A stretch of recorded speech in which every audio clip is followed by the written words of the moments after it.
এদিকে অবস্থা দেখো, এখন 11টা বাজে, মনে হচ্ছে বিকাল হয়ে গেছে, সন্ধ্যা হয়ে গেছে। দেখো পুরো অন্ধকার অন্ধকার, আমি খাওয়ার সাথে সাথে এরকম হয়ে গেল। So hello guys, welcome to my new blog. Guys বহুত দিন বাদে মানে এখন এরকম ভাবে স্টার্ট করছে। এই দেখো এখন সকালবেলায় সকালবেলা বলতে এখন বাজে 11:30। এখন খেতে বসছি ভাত, আলু ভাজা, ডাটার তরকারি, এর ভিতরে ডাল আছে, এর ভিতরে কি আছে কি জানি। এই যে ডাল, আলু ভাজা, ডাটার তরকারি। চলো খাওয়া দাওয়া করি না। দেখো বৃষ্টি পড়ছে এখন, বাইরে যেয়ে দেখাচ্ছি। ফার্স্টে খাওয়া দাওয়া করি, তারপরে বাইরে যেয়ে বাইরের অবস্থা দেখাচ্ছি। আর গাছ এতদিন আমার পেয়ারা গাছটা জল দেওয়া নাই, গাছটার অবস্থা কি আছে তাও জানা নাই। চলো দেখি গাছটা বেঁচে আছে না মরে গেছে তাও জানি না। খাওয়া দাওয়া করিনি ফার্স্টে। এদিকে অবস্থা দেখো, এখন 11টা বাজে, মনে হচ্ছে বিকাল হয়ে গেছে, সন্ধ্যা হয়ে গেছে। দেখো পুরো অন্ধকার অন্ধকার, আমি খাওয়ার সাথে সাথে এরকম হয়ে গেল। আমি খাওয়া দাওয়া করে এখন মুখ মুছতেই পারিনি।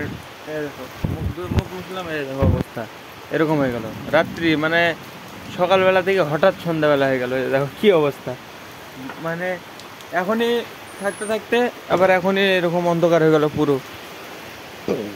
আর হেভি ঠান্ডা লাগছে ভাই, ওই ঘরে যেতে পারবো না, এখন বৃষ্টি পড়ছে, ওই ঘরে যাওয়ারও উপায় নাই। তো গাইজ আমি এখানে বসবো কিছুক্ষণ, আখার ভিতরে রান্না করলো একটু আগে, তো এর ভিতরে আগুন আছে, তো এর কাছে বসে বসে একটু আগুন পাবো। ঠান্ডা ঠান্ডা লাগছে, শীত লাগছে। তো হ্যাঁ দেখি এর ভিতরে আগুন আছে, ফ্ল্যাশ বন্ধ করলে দেখা যাবে, নাহলে বোঝা যাবে না। এই যে সব পুরো আগুন, তাত আছে প্রচুর। তো হ্যাঁ চলো দেখি, ফার্স্টে কিছুক্ষণ বসবো এখানে, তারপরে ঘরে যাব। একটা ভিডিও এডিট হয়েছে কেবল, মানে পূজার ভিতরে একটা ভিডিও এডিট করিনি আমি, একটাও না, মানে করতেই পারিনি। প্রথম দিন শুধু করেছিলাম, কামানের দিন শুধু একটা ভিডিও এডিট করেছিলাম, তারপর থেকে আর করতেই পারিনি। মানে শরীর একদম কেমন হয়ে গেছিলো, মানে অ্যাডজাস্টই করতে পেরেছিল না পুরো, কারণ খাওয়া দাওয়া ভুলভাল টাইম, তারপরে ঘুম কম, ফল ভাঙা, ফুল ভাঙা, হাজরা বাটানো, তারপরে নাচা, তারপরে আদায় করা, এসব করতে জায়গায় এডিট করা হয়নি। আমার একটু অসুবিধা ছিল, তো এখন থেকে করতে হবে। ফার্স্ট ভিডিও আজকে আপলোড হলো, দেখে আস্তে আস্তে তো এভাবে আপলোড হতে থাকবে এবার থেকে, আর স্টপ হবে না, নন স্টপ এবার আসবে গ্যারান্টি একদম, আর বন্ধই হবে না ভিডিও কোনোদিন, আসতে থাকবে এভাবে। গাইজে যে ফাইনালি রোদ বেরালো, আমি ছিলাম বাড়ির ভিতরে ঘুমিয়েছিলাম, মানে বৃষ্টি পড়ছিল প্রচুর, পুরো অন্ধকার হয়ে গেছিলো, পুরো ভিজা ভিজা একদম। আমি তখন ঘরের ভিতরে ঢুকলাম, দিয়ে শুয়ে থাকতে থাকতে ঘুমিয়ে গেছিলাম, মানে হাওয়াটাও চলছিল, ঠান্ডা লাগছিলো, দিয়ে শুয়ে ঘুমিয়ে গেছিলাম। দিয়ে এখন উঠছি, দিয়ে মাঠের দিকে যাবো আমি, মানে সার দিতে। বাবা বলে গেল কিছু সার নিয়ে আসতে হবে, দিতে যেতে হবে। চলো ফার্স্টে সারটা নিয়ে আসি, দিয়ে চলো মাঠে। দেখো ঝড়ের পরে অবস্থা, আমি এই জায়গায় সার, এটাতে আছে ইউরিয়া খালি, আর এটাতে সুফলা আর গুমর আছে। তো গুমর বলে না গ্রোমর বলে, তো এটা গুমরই বলে সবাই আমাদের দিকে, কিন্তু এটার নাম গ্রোমর এটা। আর এর ভিতরে কাঠা, জলের বোতল, হেসো নিয়ে এসছি। গাইস মাঠে আমি চলে এসেছি, এখন বেরি সব নিয়ে আসলাম, সারটা নিয়ে চলে এসেছি মাঠের দিকে। দেখছি এরকম অবস্থা, এই ঢোকার বাগানে এই সব ভেঙে পড়ে আছে গাছ। এই দেখো আর একবার হাওয়া হচ্ছিলো এটার কারণে। চলো এবার সারটা নিয়ে যাবো, নিজেই পটলের জমিতে দেবো, গ্রোমরটার কুড়ি সফলাটা, আর ইউরিয়াটা সামনে গমার জমি, যেটাতে বুনলো গমা, ওইটাতে দেবো। তো চলো দেখি, এখন যেতে হবে। গেছে যে কাদা, আমি চটি পায়ে দিয়ে চলে এসেছি ভুলে, এখন চটি পায়ে দিয়ে যাওয়া যাবে না, এই দেখো কাদা কাদা হয়ে আছে। তো চলো চটিটা নিয়ে যেতে হবে, হাতে করে নিজেই জমিতে সারটা দেবো, দিই তারপরে কিছু পাতা কাটতে হবে, এই তেড়ের পাতা এরকম, এই যে এরকম ছোটো ছোটো কিছু, এই যে এই পাতার মতো, মানে একটু ভালো টাইপের পাতা কাটতে হবে কিছু ছাগলের জন্য। তো চলো দেখি ফার্স্টে যাই। এটাতে গাছ আছে 15 কেজি সার, মানে এই যে কাঠাটা 3 কাঠা হবে, মানে গ্যাস বার করি কাঠাটা ফার্স্টে, একদম পারফেক্টভাবে ঢোকে। এই যে দেখো একদম মানে সেইভাবে এই আরামসে বার করতে হবে, নাহলে বেরাবে না। এই যে দেখো পুরো একদম টাইট হয়ে, এই যে দেখো এই কাঠাটা 3 কাঠা হবে, মানে এক কাঠাতে এই লাইনটা, তারপরে কাঠাতে ওইটা, মানে 6টা লাইন আছে, 3 কাঠা সার হবে, মানে এক কাঠা সারে 2 লাইন করে দিতে হবে। 5 কেজি কাঠা হয় আর 15 কেজি সার আছে, তো এইভাবে মানে আইডিয়া করে দিতে হবে। তাহলে ফার্স্টে দিকে ফটাফট সারটা দিয়ে দিই। এই যে এটার ভিতরে আছে এই যে গ্রোমর আর কুড়ি সুফলা, বাস এই যে। আর এটাতে আছে ইউরিয়া, এটা পরে খুলবো, দিয়ে এই গমার জমিটা দিয়ে দেবো। সব শুয়ে পড়েছে দেখো, গমা সব নষ্ট হয়ে যাবে এখন, মানে যদি তাড়াতাড়ি বড় না হয়, এইভাবে শুয়ে থাকে, তাহলে কাটতে বিরাট অসুবিধা হবে, আর নিচের পাতাগুলো নষ্ট হয়ে যাবে, যার কারণে মানে ওগুলো খেতেও একটু মানে করবে না, খেতেও চাইবে না, গরুতে সমস্যা হবে একটু আধটু। তো চলো গাইজ ফার্স্টে আমি দেখি ফটাফট সারটা দিয়ে দিই পটলের জমিতে। তারপরে তেলের পাতা কাটতে যেতে হবে কোনো বাগানে, পেছনের দিকে ওইদিকে কোথাও যাবো। তো চলো ফটাফট সেরে ফেলি।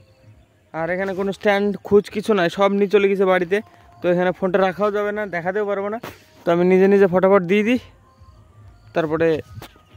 তারপরে আবার আসছি। সব সার দেওয়া হয়ে গেছে, বস্তা ব্যাগের ভিতরে ভর দিয়েছি। আর আমার পায়ের অবস্থা দেখো, এই যে জুতো হয়ে গেছে, চটি জুতো হয়ে গেছে, এত কাদা লেগেছে, ভারী হয়ে গেছে প্রচুর একদম। সব সার দিয়ে দিয়েছি, মেঘমেঘও হয়ে গেছে আবার। এই যে দেখো আবার মেঘমেঘ করছে, পুরো অন্ধকার হয়ে গেলো। এখনই আলো ছিল, মানে রোদ ছিল, এখনই অন্ধকার হয়ে গেলো।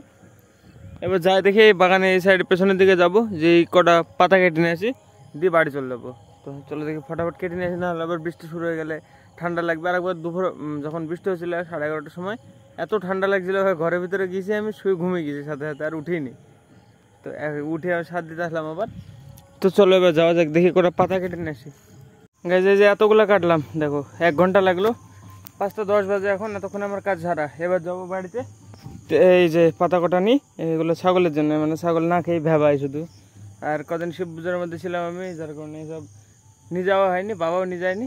তো হ্যাঁ চলো দেখি, এই বাগানটা কাটলাম, এই যে গোটাটা আমাদের পটলের জমি। এটা পটলের জমির পাশে, এটাতে কেটে হয়ে গেল, নাহলে ভেতরে যেতে হতো। আর ভেতরে গেলে অনেক দেরি হয়ে যেত, ওই সাইডে যেতে হলে। ওই সাইডে কারণ কম থাকে, কারণ ওই সাইডে ছাগল চড়াই।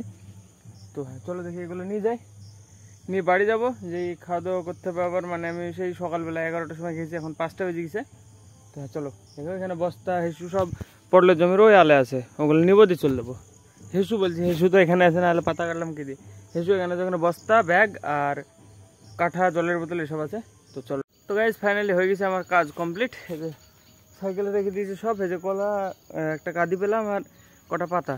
তো চলো, এই যে সাইকেলের ভিতরে সব আছে, ব্যাগ, কাঠা, তারপরে এর ভিতরে আছে বস্তা, এর ভিতরে জলের বোতল সব আছে। চলো এবার বাড়ি যাওয়া যাক। এখন 5:30 বেজে গেল, এখন যেই আবার চান্দান করতে হবে। তো হ্যাঁ চলো ফটাফট চলে যাই, এই ঘোড়াটা হালকা কেটে দেবো, দিয়ে চলে যাবো। তো হ্যাঁ চলো লেটস গো। গাইজ মাঠে থেকে এসে আমি কিছু রেকর্ড করিনি, এসে ঘুমিয়ে গেছিলাম সাথে সাথে।